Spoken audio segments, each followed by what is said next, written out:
Hello বন্ধুরা, তোমরা সবাই কেমন আছো? আশা করি ভালো আছো। আমিও অনেক ভালো আছি। তো আবার চলে আসলাম একটা নতুন কোনো কুকিং ভিডিও নিয়ে। তো আজকের ভিডিওতে চিকেন লেগ এবং চিকেন হেড রান্না হবে। তো তোমরা সম্পূর্ণ ভিডিওটা দেখবে। ভিডিওটা যদি ভালো লাগে লাইক শেয়ার সাবস্ক্রাইব করবে।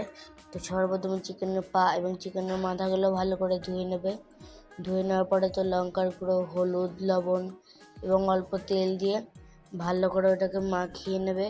মাখিয়ে নেওয়ার পরে 10-15 মিনিটের জন্য ঢেকে ধুয়ে দেবে ওটাকে, যেন মশলাগুলো ভালো মতন লেগে থাকে। তো তারপরে কড়াইয়ের মধ্যে তেল দিয়ে নেবে। তেল দেওয়ার পরে তেলটা গরম হয়ে গেলে কেটে রাখা আলুগুলো দিয়ে নেবে। ভালো করে লাল লাল করে ভেজে নেবে। এগুলো লাল লাল করে ভাজার পরে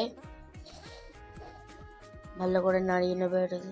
তো ভালো করে ভাজার পরে ওই তেলটার মধ্যেই গোটা গরম মশলা দিয়ে নেবে। লবঙ্গ, দারচিনি, এলাচ এগুলো সব কটা দিয়ে দেবে।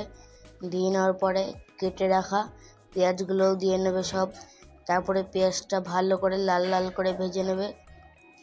তারপরে ভাজার পরে ওইটার মধ্যে টমেটোও দিয়ে নেবে।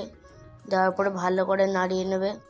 তারপরে ওইটার মধ্যে অল্প সামান্য লবণ দিয়ে নেবে, যেন ভালো করে গলে যায়। তারপরে টমেটোটা দেওয়ার পরে ম্যারিনেট করা মাংসটাও দিয়ে নেবে। ভালো করে কষিয়ে নেবে নাড়া দিয়ে। তো দেখি 5-10 মিনিট করে ঢেকে রেখে এটাকে কষাবে। আর যারা এগুলো খাও কমেন্ট করে বলবে আমাকে কারা কারা খাও। আর যারা খাও না তারাও কমেন্ট করবে যে কিসের জন্য খাও না। তারপরে ঢাকা দিয়ে কষাবে। তারপরে ভালো করে কষানোর পরে ওইটার মধ্যে ভেজে রাখা আলুগুলো দিয়ে নেবে। দিয়ে নেওয়ার পরে এটার মধ্যে একটা মশলাটার মধ্যে হচ্ছে আদা, জিরা, রসুন এবং শুকনো লঙ্কা দেওয়া রয়েছে। এটা মিক্সচার করে নেবে। মিক্সচার করার পরে এটার মধ্যে দিয়ে নেবে। দিয়ে নেওয়ার পরে ভালো করে এটাকে জল দেওয়া সব কিছু দিয়ে এটাকে ভালো করে কষিয়ে নেবে। কষিয়ে নেওয়ার পরে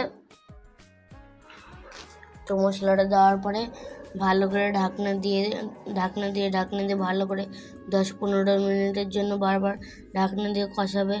কারণ বারবার যদি না খোলা হয় এটাকে, না তো নিচে বসে যাবে কড়াই নিচে। তো বারবার ঢাকনা দিয়ে এটাকে কষিয়ে নেবে, বারবার খুলে কষিয়ে নেবে।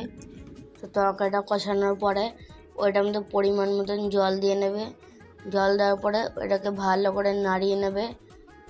তারপরে নাড়ানোর পরে জলটা যখন ফুটে উঠবে তো তখনকার গরম মশলা দিয়ে নেবে। দিয়ে নেওয়ার পরে তরকারিটাকে নামিয়ে নেবে। তো ভিডিওটা যদি ভালো লাগে লাইক শেয়ার সাবস্ক্রাইব করবে। আর তরকারিটা একবার ট্রাই করবে, সেই স্বাদ।